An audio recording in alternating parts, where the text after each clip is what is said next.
So this video covers part of Chapter 9 from Chemistry 2045. And this chapter deals with periodic properties of the elements. Basically, we're talking about how the periodic table is organized. Now, the periodic table is organized based upon what we know as periodic properties. One such property deals with ion size. Turns out the different ions are different sizes. For example, sodium ions and potassium ions are different sizes. And the periodic table is organized in such a way that we can make predictions based upon that. So periodic properties are properties whose values can be predicted based on the element's position on the periodic table. So for example, does the atom get larger? Do atoms get larger going down the table? Do they get larger or smaller going across the table? Things of this nature. And things that we can make predictions for simply by looking at where atoms are located. Dmitry Mendeleev is the first person to organize the periodic table based upon periodic properties.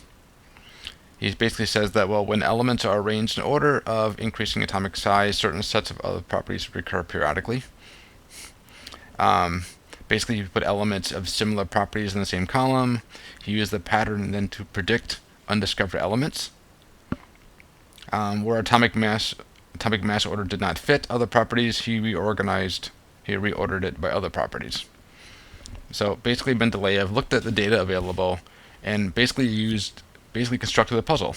You put the elements basically where he thought they would belong based upon the trends that he observed. We have gallium. We also have germanium. These are some elements that were predicted. Mendeleev predicted, for example, that gallium had an atomic mass of about 68. Turns out it was 69.72. In case of germanium, he predicted 72, ended up actually being 72.64. If you look at these other properties as well, notice his predictions match the actual properties quite well in both cases.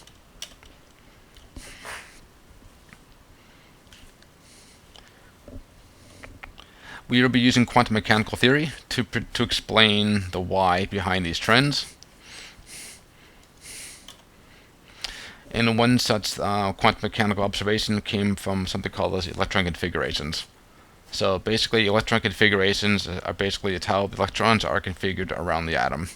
So quantum mechanical theory describes the behavior of electrons in atoms. We know from the prior chapter, electrons exist in orbitals, such as s orbitals, p orbitals, d orbitals, and f orbitals. These are all the orbitals that we need as of now to describe all the different elements which have been discovered. If new elements were to be discovered in the future, we may need additional orbitals. Recall that these orbitals come from a wave function, which is composed of quantum numbers n, l, and m's of l, and by basically plotting this wave function squared in 3D space, we can then generate pictures of these wave functions. So if I take psi, that's the wave function, and square it and plot it in 3D space, we can generate a sphere or a donut or whatever it may be. Now the electrons are occupied inside these orbitals. So we'd like to have a way to write out how the electrons are arranged around the atom without having to resort to using circles and dots like we did with the Bohr model of the atom.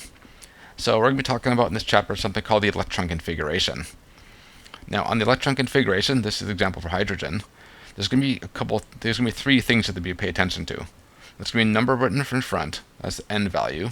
N represents the principal quantum number. My example here, my n is equal to 1. The letter next to it, in this case s, tells us what kind of orbital we're working with, whether it's an s orbital, a p orbital, d orbital, and an f orbital. So it's going to be the symbol. And then the subscript is going to be the number of electrons inside that orbital.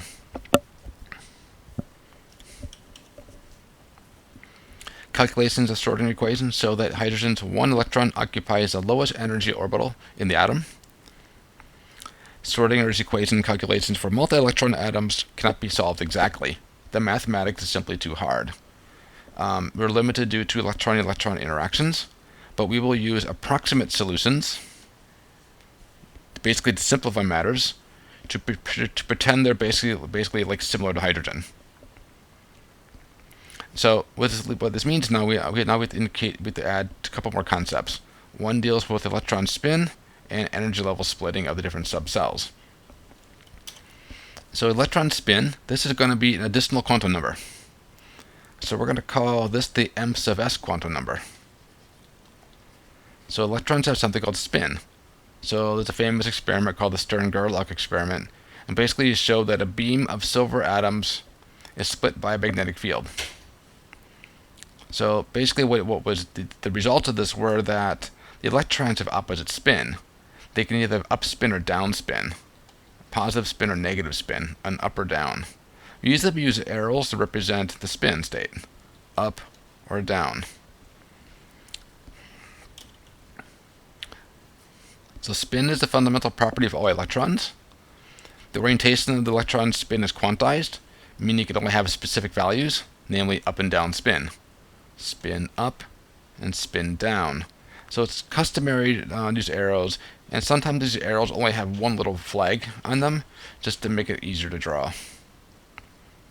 So the electron spin is the fourth quantum number we have to know, but it is not part of the Schrodinger equation.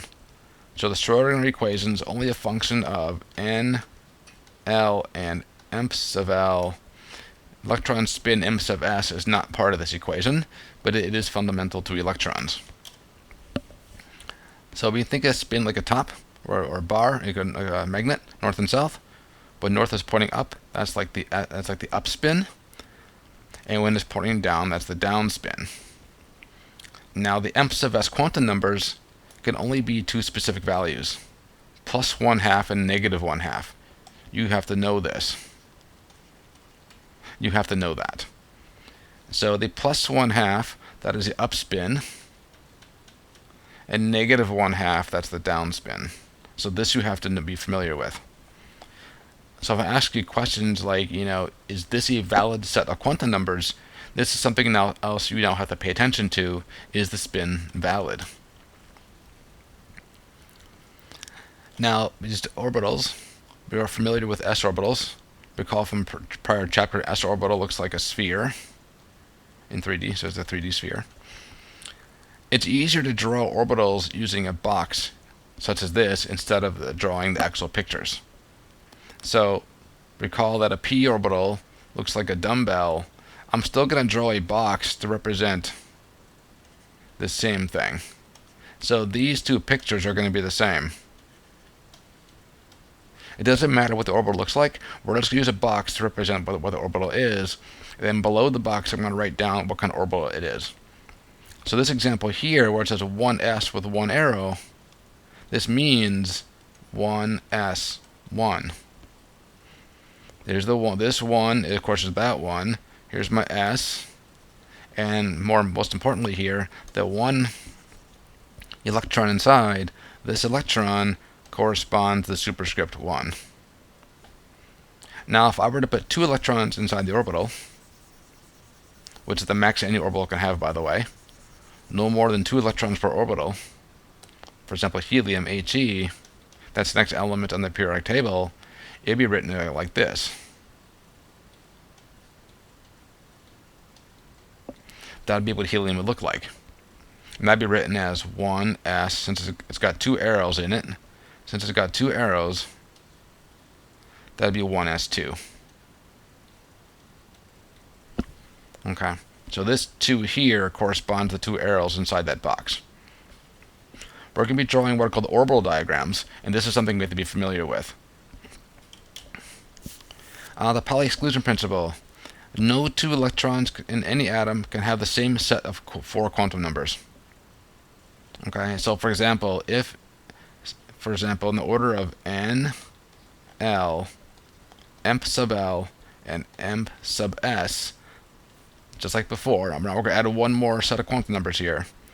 If n equals 2, l could be 0 or 1, so let's assume we want the 1 case. We'll pick that.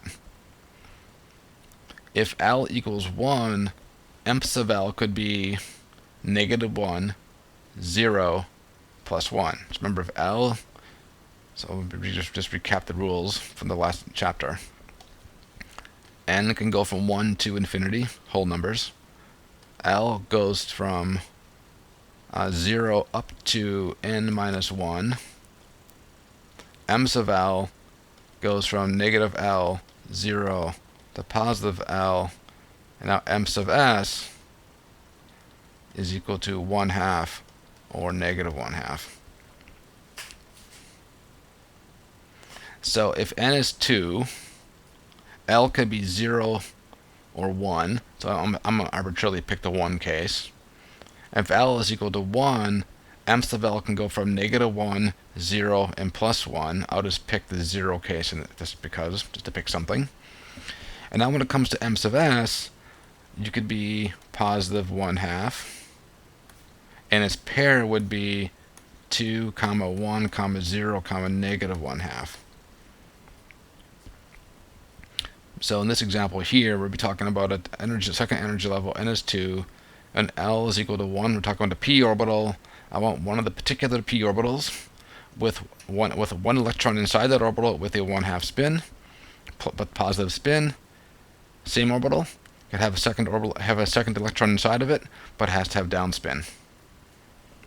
So whenever we validate such electron configurations, now it's always going to be we're going to double the number of sets we can draw because of the whole extra spin business. S orbital is one orbital, therefore holds a total of 2 electrons. The p orbital has 3 sublevels. We have the px, py, pz. Recall from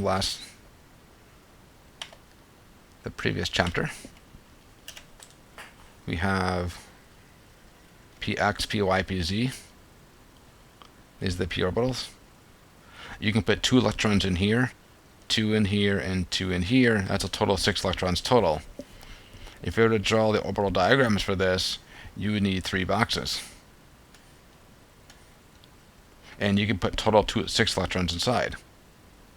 Up, up, up, and then down, down, down to fill it up completely. Okay. The d electrons, recall there are 5 orbitals. Therefore, hold a total of 10 electrons. F orbitals, 7 orbitals, but there's so the F sublevel has 7 orbitals. Multiply that by 2, that's a total of 14 electrons.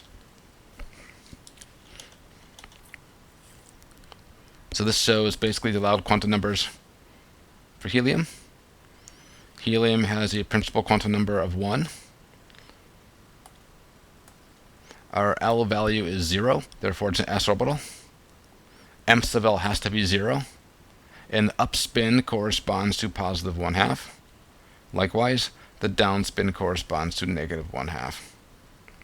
So I could take my quantum numbers, this is for energy levels 1, 2, and 3, written out all possible combinations of quantum numbers for these. So how did we come? How do we go? Let's do the second one. This row here. How do these come from? Talk about n is equal to 2. So let's show how that was done. How the chart was constructed.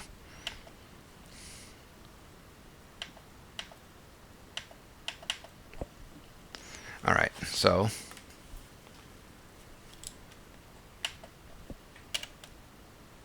there we go. When n equals 2, that's n. L can be 0. So L could be 0, or L could be 1. That's L values. So here's n, L. M sub L comes below. When L is equal to 0, M sub L is equal to 0. When L is equal to 1, M sub L can be negative 1, 0, positive 1. These rules were explained in the earlier chapter videos. So now we have M sub S. So this is the new part. This part here is new. M sub S can be positive 1/2 and negative 1/2. So all of these are going to get split. Positive 1/2, negative 1/2. Positive 1/2, negative 1/2. Positive 1/2, negative 1/2. So to write out a valid set would be, you'd say, well, again, it's always the order of n, L, m sub l, m sub s, you simply just put this together. So it'd be like 2, if I follow the line here, go this way, 2 to 0 to 0, 1/2. I'm just going to follow the way through. 2, comma 0, comma 0, comma 1/2. And this other one, 2, 0, 0, negative 1/2.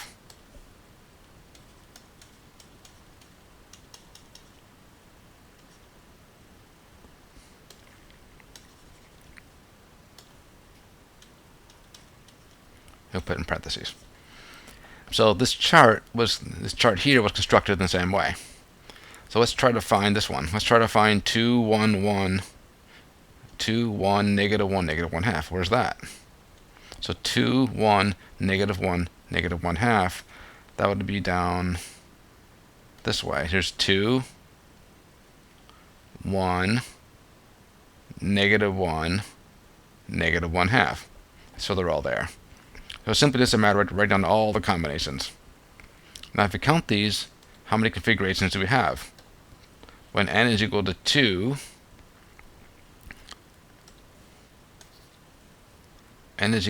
we have 1, 2, 3, 4, 5, 6, 7, and 8. That's 8 total possible combinations when n is equal to 2.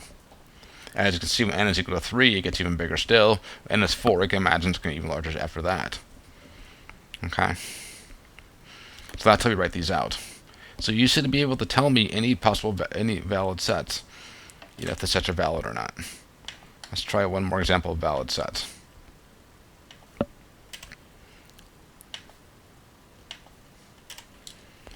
Let's say we have 3, comma, 0, 0, 1/2. Is this a valid set of quantum numbers?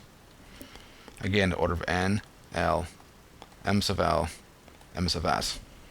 When n is equal to 3, can n be 3? Yes. N can be any number 1 or larger, long as it's not a has to be a whole number. So this is valid. Check. If n is equal to 3, can L be 0? Yes. L goes from 0 up to n minus 1. Check. If m sub l is 0, if L is 0, can m sub l be 0? Yes. That is valid. Can m sub s be 1/2? Yes. This set is valid. How about this one?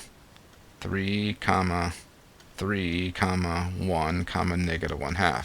Is that a valid set of quantum numbers? If you know the rules well, you should be able to look at this immediately and tell me. Can n be 3? Yes. Can L be 3? Well, L goes from 0 up to n minus 1. N minus 1 is equal to 2 in this case. 3 minus 1 is 2. Therefore, this set is invalid. Not valid.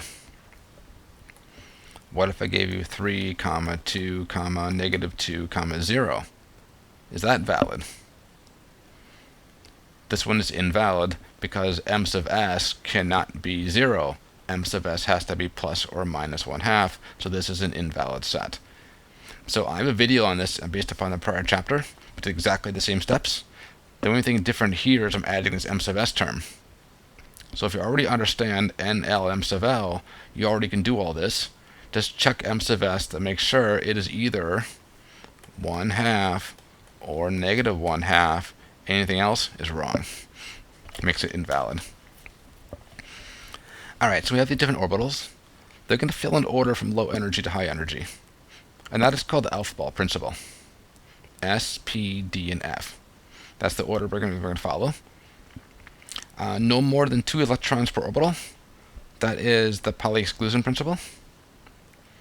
And when filling orbitals that have the same energy, place 1 electron in each orbital before you put them in pairs. So what that means is that if you have the possibility of filling in multiple electrons, okay, we're going to fill separate orbitals first before we go double them up.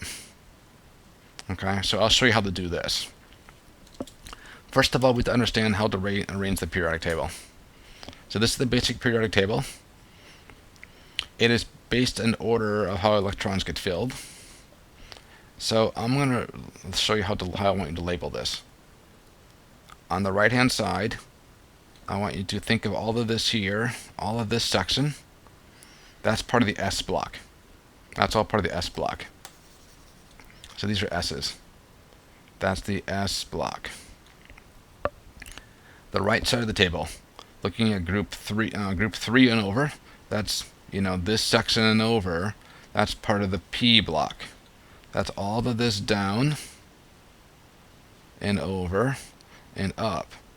Now helium actually belongs to the S block. I'll make this in dashes here and write a little HE. For purposes of electron configuration, helium belongs in the S block.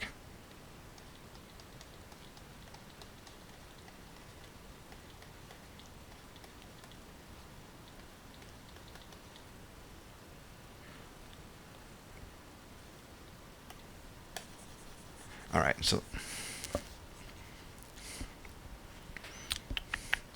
I'll just copy this here over, easier. This shows basically the overall, the net effect, what we're going to be doing. Alright, anyways. Down here, this is going to be part of the D block. This section here, that's all part of the D block. That's D. And last but not least, in the bottom down here is going to be F. So I have S's in the far right, far left, P's in the far right, D's in the middle, F at the bottom. So that's what this is also showing. It's the same thing, except it's putting, notice how the D's are kind of moved off the side? That's because of the orbital numbers. That's 55, 56, 57 is down here. This is 70, and 71's over here. So it's simply taking this and putting it where it belongs. So this is something we have to be aware of. Alright, so now we're going to number a little, also we're going to number down some here. So I'm going to number from here down. This is 1, 2, 3, 4, 5, 6, 7. I find the S block first, so I'm going to start with 1. Now if you look at the cross, with helium, with hydrogen, helium, lithium, beryllium, all the way across boron. Boron is atomic number 5. Once you get to boron, we're now in part of the P block. So we find the P block second, so I'm going to call this 2, down will be 3, 4, 5, 6, 7. So notice, second period across, second period. Third period across, third period. So the S's and P's are going to match up the same numbers. 7th period down, go across, notice it's 7. Alright, D block. The D block starts at number 21, that's after calcium. We encountered a D block third, so I'm going to call this 3. So that's how I remember it. 3, down here is 4, 5, 6. Last but not least, I have 55, 56, 57. So this is going to, I find the F blocks last. I'm going to start with 4, 4, 5. Now it turns out LA and AC, maybe I'll move this off to the side here, 4, 5. And I'm also going to just clean this up and get rid of these arrows. 4, 5. Now, different periodic tables will do this, write this a little differently. Right here, LA and AC, technically they belong in the D block. So that's a little unfortunate. That's D. They actually belong in the D block. That's these two guys here. The F block really starts at C, E, and F. Okay. So some periodic tables will put these two elements up here and start here, and then take L, U, and LR and then move them to the right-hand side over here. So this gets to be a little bit confusing. It gets to be a little bit tricky. So I've seen this before too, where they put, like LU and LR down here. None of this is going to make it really any consequence to our class. But I at least want to point out some of the different things you might see in different periodic tables. So I'm just going to erase that and not worry about it. Okay. It's not going to make any difference to us. But I do at least want to point this out to you, that these technically belong in the D block. Okay, last thing with the number. We're going to number across to left to right. So I'll keep blue colors. This is 1. That's 2. Here, the D block. 1, 2, 3, 4, 5, 6, 7, 8, 9, 10. P block. 1, 2, 3, 4, 5, 6. F block is 1 through 14.